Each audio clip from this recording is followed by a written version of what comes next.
দুনিয়াতে মা নাই, এই আমার এই ছোট্ট মামনিটাই আমার মা, আমার পৃথিবী।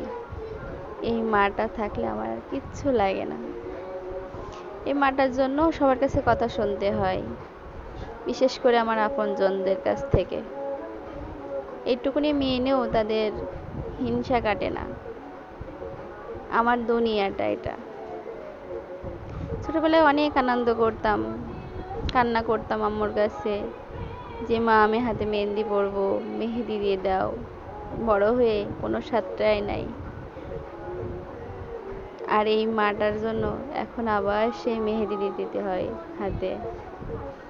আমার এই মাটা না থাকলে আমার দুনিয়াটাই অন্ধকার ছিল, কারণ আমার তো আর মা নাই। মা হারাইয়ে একটা মা পেয়েছি। অনেক সাধনার জিনিস আমার এই মাটা। অনেক সাধনা করে এরকম একটা মেয়ে পাওয়া যায় দুনিয়াতে। আমার মেয়েটাও আমার অনেক ভালোবাসে, আমিও আমার মেয়েকে অনেক ভালোবাসি। কখন খাইছি কি না খাইছি মার মতন করে খোঁজ নেয় আমার এই ছোট্ট মামনিটা।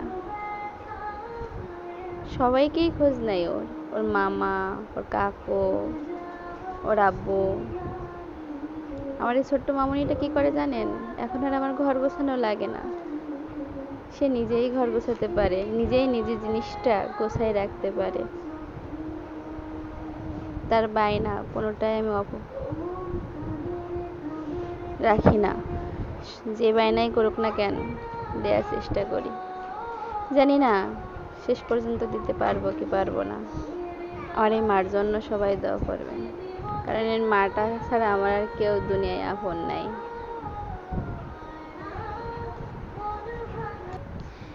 সবাই এদের জন্য গ্রামে যাচ্ছে, গ্রামে ঈদ করতে। আমার আর গ্রামের বাড়ি বলতে কিছুই নাই, সবই অন্যের বাড়ি। ছিল একটা বাড়ি, সেই বাড়িটা এখন আর আমার নাই। সেই মানুষগুলো আর এখন আর আমার নাই। সেই মানুষগুলো স্বার্থপর, দুনিয়ার স্বার্থপর। স্বার্থ ছাড়া তারা কিছুই বোঝে না, এক পা হাঁটে না। বিপদে পড়লে মানুষ চেনা যায়, বিপদে না পড়লে মানুষ চেনা যায় না। আমি বিপদে পড়ে দেখছি, কেউ আমার পাশে আসে নাই। সেই জন্য সবাইকে আজকে ত্যাগ করে নিজের মতন নিজে বাঁচতে শেখার চেষ্টা করতেছি, যাতে আমিও বাঁচতে পারি, আমিও খোলা আকাশের নিচে নিঃশ্বাস নিতে পারি, যে না আমারও নিজের স্বাধীনতা বলতে কোনো একটা কিছু আছে। যে মানুষগুলোর জন্য এত কিছু করছি, সেই মানুষগুলো এখন বলে কি করছো আমার জন্য। তাই মনে করছি এখন থেকে কারোর জন্যই কিছুই করব না। যেটুকুই করব, আমার এই ছোট্ট সোনাটা আছে, এই ছোট্ট সোনার মুখ দিকে তাকাই আল্লাহ যদি যেটুকুনি খেতে দেয় সেটুকুনিই খাবো, আর না দিলে খাবো না। দেখার মালিক আল্লাহ, সে আল্লাহ যদি আমার সহায় থাকে, কে কি বললো কে কি করলো সেটার আমার কোনো যায় আসে না। কারণ কষ্ট পেতে পেতে পেতে পেতে আজ আমি পাথর।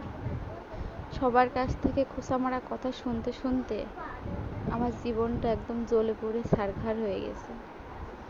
অনেক কষ্ট পেয়েছি। আমার সামনে এসে বলবে তুমি অনেক ভালো, কিন্তু পিছনে আমার নামে এত পরিমাণে বদনাম করবে, সে বদনামগুলো শুনলেই মনে হবে যে এই সেই আপন মানুষ, যে আমার সামনে একরকম বলে আবার পিছনে আর এক রকম বলছে।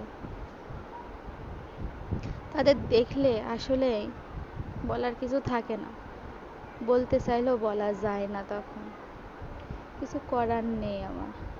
সবই নীরবে সহ্য করে গেছি। আর কত সহ্য করব বলতে পারেন? আর কত সহ্য করে করে আর কত করব? আর সহ্য করার ক্ষমতা আমার আর নাই। তাই এখন থেকে চুপ হয়ে গেছি।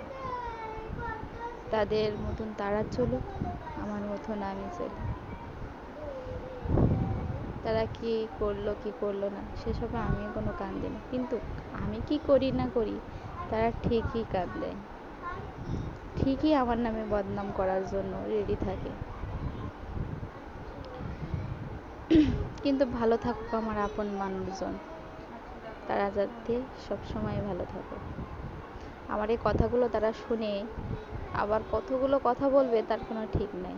তারপরেও বললাম, কালকে ঈদ, মা থাকলে অনেকবার ফোন দিত, মা নাই তো ফোন দেওয়ার কেউ নাই। হ্যাঁ, বাপ আছে, বাপ একবার ফোন দিয়েছে।